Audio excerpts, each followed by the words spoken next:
May mga bubulong-bulong sa akin na talagang gusto daw akong diinan dito sa ikakaso sa akin ng Tito Vic and Joey. Ako pa yung humihingi ng dispensa, humihingi ako ng kapatawaran. Pero ang nakarating sa akin, hindi, babakbakan daw ako. Ididiin ako, ewan ko hanggang saan yung kaso ko, gusto nila ikulong pang habang buhay, hindi ko alam. Ayoko sana nito, kaya again nakikiusap ako sa management, kay Tito Vic and Joey. Kung pwede, mag-peace na tayo, mag-ayos na tayo. Kasi po, pag ako inaway nyo, at pag ako ay minaliit nyo, dahil wala naman akong pera, kayo marami kayong abogado, marami kayong koneksyon. SP speaker nga yan si Tito Sen ang daming koneksyon yan. Lalaban na ako. Sinabi ko naman sa inyo, ang panlaban ko, bibig ko lang.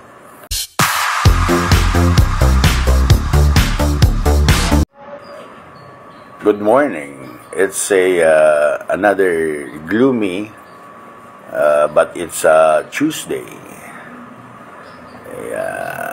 May mga bubulong-bulong sa akin na talagang gusto daw akong diinan dito sa ikakaso sa akin ng Tito Vic and Joey. Ako pa yung humingi ng pasensya sa kanila. Hanggang ngayon humingi ako ng pasensya.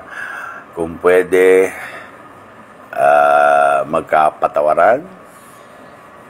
Yan naman ang turo sa mga pinupuntahan yung misa. Sa katunayan, sino ba to? Si Father Mataba, yung home priest. Ako pa yung humihingi ng dispensa, humihingi ako ng kapatawaran. Pero ang nakarating sa akin, hindi, babakbakan daw ako. Ididiin ako, ewan ko hanggang saan yung kaso ko, gusto nila ikulong pang habang buhay, hindi ko alam. Ayoko sana nito, kaya again nakikiusap ako sa management, kay Tito Vic and Joey. Kung pwede, mag-peace na tayo, mag-ayos na tayo. Kasi po, pag ako inaway nyo, at pag ako ay minaliit nyo, dahil wala naman akong pera, kayo marami kayong abogado, marami kayong koneksyon. SP speaker nga yan si Tito Sen ang daming koneksyon yan. Lalaban na ako. Sinabi ko naman sa inyo, ang panlaban ko, bibig ko lang.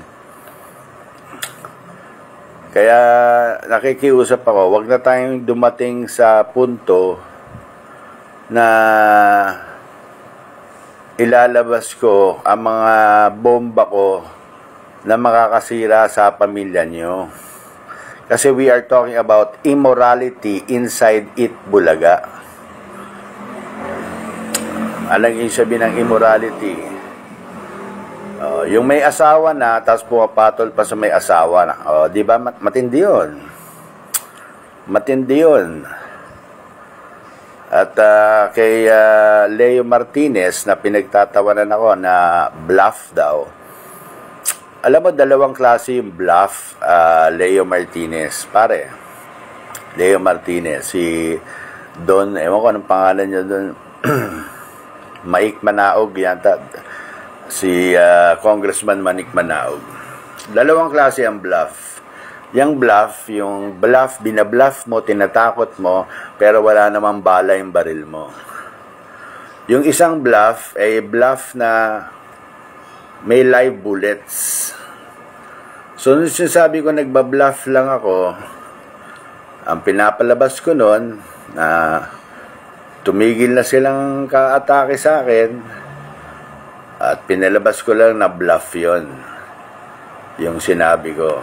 Pero ang tanong, yung bluff kong bang yun wala naman kasinungalingan lang ba? O yung bluff na yon totoo? Ika nga may bala sa loob na live. Anyway, ang kaya ko humingi ngayon ng sa Itbulaga, mag-isip kayo mabuti kasi hindi naman kayo lahat mabait na tao. Hindi lahat kayo malinis. Kaya kung ako ididiin nyo, ay mapipilitan na talaga ako magsalita. Yung mga pinaputok ko, labintador lang yon. Pag ako inipit nyo, ang papasabugin ko dito, mga sawa, mga bawang na paputok, malalakas. And we're talking about immorality. That's a crime. That's a crime yung may asawa yung tao tapos aaswangin nyo. Yun sana ayaw kong ilabas. Yung mga nilabas kong to, yung huli, wala yun. Kwentuhan lang yun. Pero kung gusto nyo talaga ng away, ako'y nakikiusap sa inyo, humingi ako ng tawad, ayaw nyo akong patawarin, parang wala kayong puso, galit lang ang meron sa inyo, walang puso. Pag pumunta tayo sa puntong yon, marami po ang masasaktan, maraming pamilya ang masasaktan, at hindi malayo marami maghihiwalay. Alam ko yan, nandyan ako, nakikita ko Kaya, kung ready na kayo na makipagbati, salamat. Kung hindi kayo ready makipagbati at makipag-away lang, ay ang dami ko po ditong i-reveal na mga nangyayari dyan na immoral. Immoral. Kaya, patawarin nyo nila at mananahimik na lang ako. Yun ang pinakamaganda. At sa Itbulaga, inuulit ko, magpapasko na. Ay patawarin nyo na lang ako. O kung hindi, magkakagulo. Kaya sa management ng Itbulaga, kung willing kayo na ma-reveal ang lahat ng kalokohan nandyan sa Itbulaga, ay nako, ewan ko kung paano nyo i-handle yun. Pero nakikiusap pa rin ako, please lang, I ask for forgiveness. Talo nyo pa yung Diyos, hindi kayo marunong magpatawad. Inamin ko yung pagkakasala ko. Wala naman akong tinatago, nagkikwento lang ako. Pero ngayon, pag hinamon nyo ako, kikwento ko yung mabibigat.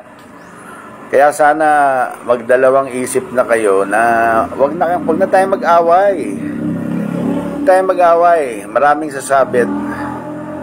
Sige po, magandang umaga sa inyo dyan sa mga taga-Itbulaga at sana maliwanagan kayo na mas maganda po yung kapayapaan kaysa yung nag-aaway-away. Thank you.